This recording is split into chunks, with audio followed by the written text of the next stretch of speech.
শরীয়ত কেন পর্দার বিধান দিয়েছে? আপনি নিজেকে খুব উদার, খুব ব্রড, খুব আপনি একেবারে অনেক স্মার্ট, আধুনিক বানাচ্ছেন। আপনি তো আসলে সেকেলে।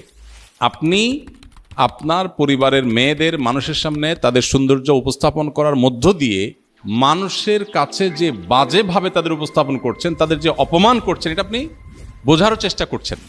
শত শত পুরুষ দেখছে, মানলাম কেউ হয়তো অন্ধ, চোখের জ্যোতি কম, দেখেই নেবে ছাড়া।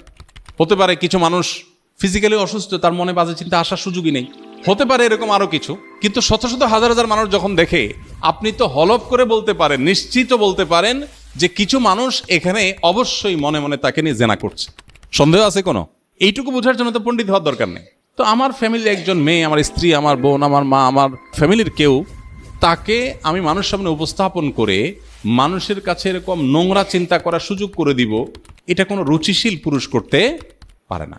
এখানে শুধুমাত্র শরীয়ী বিধানের ব্যাপার না, এটা রুচির প্রশ্ন। এই জিনিসটা আমরা অনেকে বোঝার চেষ্টা করি না।